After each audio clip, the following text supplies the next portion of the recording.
दोस्तों आज हम आपके लिए बड़ी ही मजेदार और नॉलेजेबल वीडियो लेकर आए हैं। आज की इस वीडियो में हम आपको दिखाएंगे कि सोने के पहाड़ों से सोना कैसे निकाला जाता है, कॉपर को जमीन के नीचे से कैसे निकाला जाता है, रेत से कांच कैसे बनाया जाता है और पेड़ों से कागज कैसे बनाया जाता है। तो इसीलिए दोस्तों इस वीडियो को एक सेकंड के लिए भी स्किप मत करना, वीडियो को पूरा आखिर तक देखना और दोस्तों हमारी कड़ी मेहनत से बनाई गई इस वीडियो को अभी लाइक जरूर कर दें। तो चलिए शुरू करते हैं।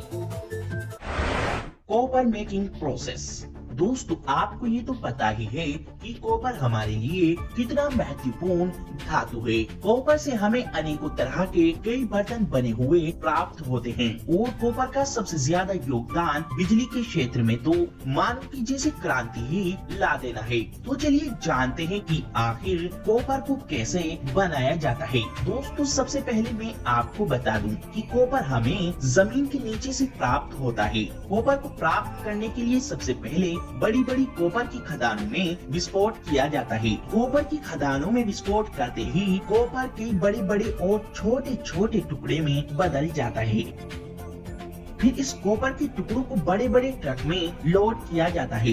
इस कॉपर के साथ मिट्टी और कंकड़ जैसी कई चीजें भी कुछ प्रतिशत मात्रा में कॉपर के साथ मिली हुई होती हैं। अब इस कॉपर के टुकड़ों को असल कॉपर का रूप देने के लिए फैक्ट्री के अंदर लाया जाता है। अब इस कॉपर के टुकड़ों को एक बड़ी सारी मिक्सर मशीन में डालकर अच्छी तरह से पीसा जाता है और इसका एक बारीक पाउडर बना लिया जाता है। अब जमीन के नीचे से निकाले गए इस कॉपर के टुकड़ों के साथ 70% शुद्ध कॉपर होती है और बाकी 30% मिट्टी और कंकड़ जैसी चीजें होती हैं। अब ये कॉपर पाउडर के रूप में बदल चुका है। अब इस कॉपर पाउडर के अंदर पानी और तेल को डालकर फ्लोटेशन प्रक्रिया यानी कि कॉपर पाउडर के अंदर तैरने की क्रिया उत्पन्न की जाती है।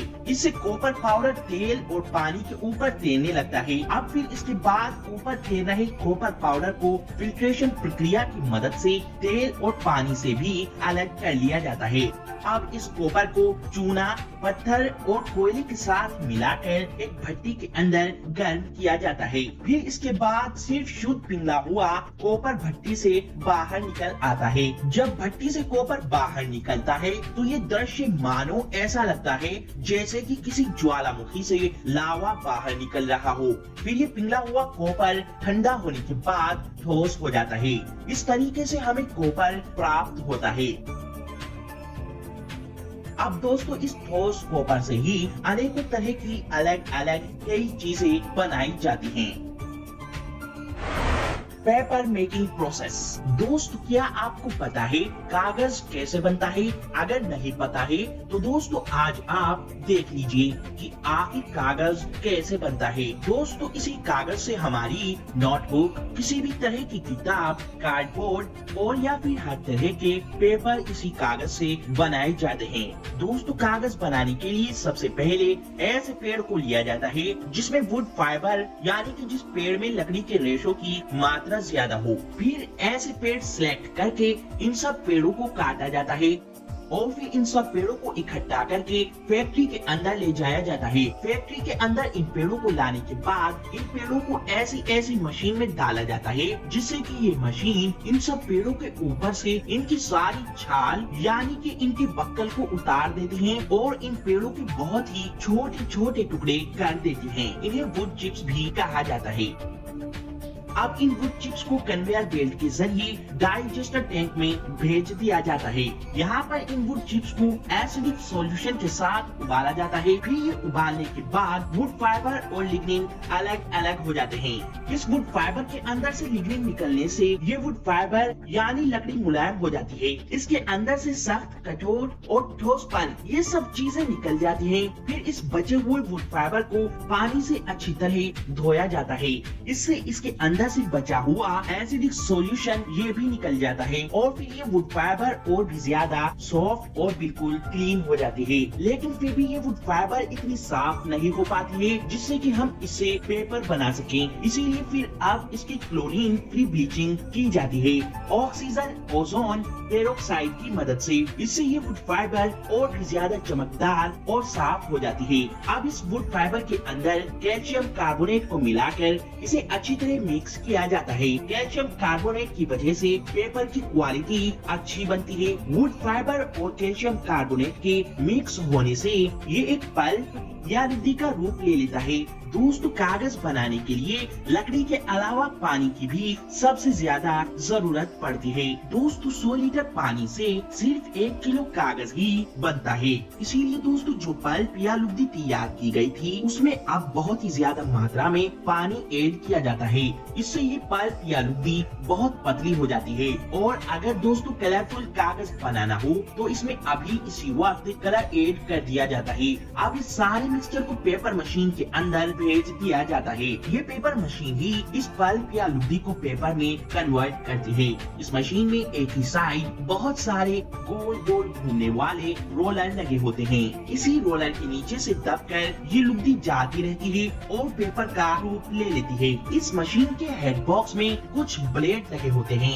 ये ही लुगदी को आगे कन्वेयर बेल्ट पर पहुंचाती है और इस लुगदी में से रोलर के दबाव की वजह से सारा पानी निचुड़कर नीचे गिरता रहता है और ये लुगदी एक पतले पेपर का रूप ले लेती है। फिर इस पेपर को एक गर्म चेम्बर में भेज दिया जाता है।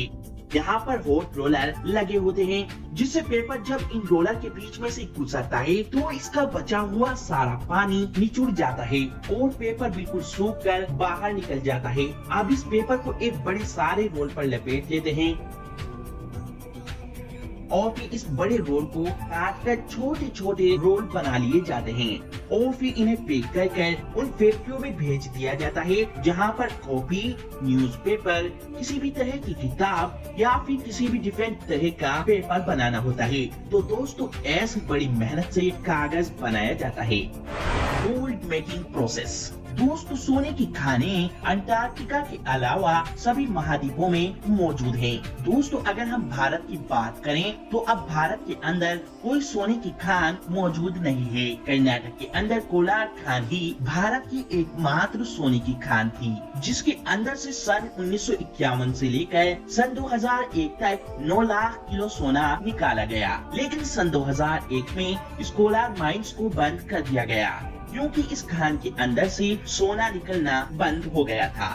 दोस्तों, खानों के अंदर से सोना निकालना कोई आसान काम नहीं है क्योंकि इसमें सबसे बड़ी परेशानी ये है कि सोना कभी भी एक ही जगह पर रुका नहीं रहता है।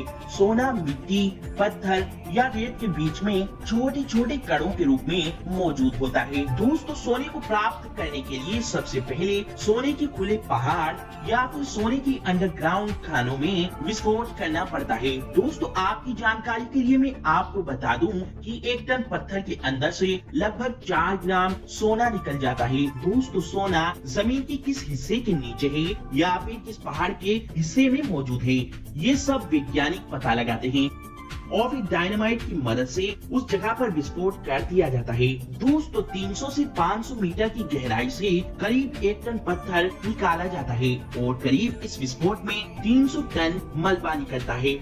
अब इस निकाले गए पत्थर को बड़ी बड़ी क्रशिंग मशीन में डालकर इन पत्थरों को पीसा जाता है और इन पत्थरों का एक बारीक पाउडर बना लिया जाता है। अब इस बारीक पत्थरों के पाउडर को पानी के साथ मिलाकर इन दोनों चीजों को एक वाइब्रेटिंग मेजनुमा मशीन पर डाला जाता है और इस मशीन के अंदर पहले ही बड़ा सा और मोटा सा कंबल डला रहता है। जब थोड़ी देर के बाद इस कंबल को निकाला जाता है तो तब इस कंबल पर सोने के कण चिपक जाते हैं क्योंकि जब गीले पत्थरों के पाउडर के कण इस पत्थर पे आते हैं तो इस कंबल पर सोने के कण चिपक जाते हैं और बारीक सारे फालतू के पत्थर इसी जगह पर पड़े रह जाते हैं। ये प्रक्रिया बार बार कई बार दोहराई जाती है, तब तक दोहराई जाती है जब तक सोने के सारे कण इन पत्थरों के अंदर से निकल नहीं जाते हैं और फिर आखिर में ये वाइब्रेटिंग मेजनुमा मशीन सारे पानी और पत्थरों के पाउडर को बहा देती है और बचे सारे सोने के कण वो इसी मेजनुमा मशीन पर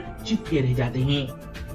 अब इस सोने को 1300 डिग्री सेल्सियस के तापमान पर आग के अंदर पिघलाकर इस सोने से सोने के बिस्किट, सोने की ईंटें, सोने के कॉइन वगैरह ये सब चीजें तैयार की जाती हैं। ऐसे हमें सोना प्राप्त होता है। Glass making process. दोस्तों ये तो आपको पता ही है कि कांच का इस्तेमाल कई चीजों को बनाने में किया जाता है, लेकिन दोस्तों क्या आपको पता है ये कांच रेत और चूना से मिलकर बनता है। दोस्तों जिस रेत से कांच बनता है वे रेत कोई आम रेत नहीं होती है, वे प्योर सिलिका रेत होती है। इसमें ज्यादातर 99% तक सिलिका होती है। दोस्तों कांच बनाने के लिए एक मिक्सचर बनाया जाता है। इस मिक्सचर को बनाने के लिए 75% सिलिका रेत डाली जाती है, 15% सोडाश डाली जाती है और 10% लाइम यानी चूना इसको पीस कर डाला जाता है। फिर इसके बाद इस मिक्सचर में कुछ कांच के टुकड़ों को डाला जाता है। अब इस मिक्सचर में कांच के टुकड़े मिलाने के बाद इन सब चीजों को एक भट्टी में मेल्ट होने के लिए डाल दिया जाता है। असल में कांच के कुछ टुकड़ों को इस रेत और चूना के साथ इसलिए मिलाया जाता है ताकि ये सब चीजें आसानी से अच्छी तरह मेल्ट हो जाएं। यहाँ इस भट्टी में इन सब चीजों को 800 से 1000 डिग्री सेल्सियस तक गर्म किया जाता है। तापमान ज्यादा गर्म होने की वजह से ये सब चीजें अच्छी तरह मेल्ट होकर एक लिक्विड का रूप ले लेती हैं। दोस्तों अगर कांच कलरफुल बनाना हो तो इस लिक्विड कांच में इस वक्त कलर डालकर कांच को कलरफुल बनाया जा सकता है। दोस्तों अब इस लिक्विड कांच को हम जिस भी चीज का आकार देना चाहें हम इस कांच को अब उसी चीज का आकार दे सकते हैं। ऐसे रेत और चूने से कांच तैयार किया जाता है। देखिए दोस्तों जैसे यहाँ पर ये कांच का लिक्विड पेस्ट एक कटोरी के आकार के सांचे में गिर रहा है। फिर ये कांच का लिक्विड पेस्ट ठंडा होने के बाद एक कांच की कटोरी का रूप ले लेता है। इसी तरह से कांच के हर बर्तन और कांच की हर चीज तैयार की जाती है। और हाँ दोस्तों सबसे जरूरी बात, अगर हम इससे भी अच्छी वीडियो बनाएं तो इस वीडियो को लाइक, शेयर और इस चैनल को सब्सक्राइब भी जरूर करें।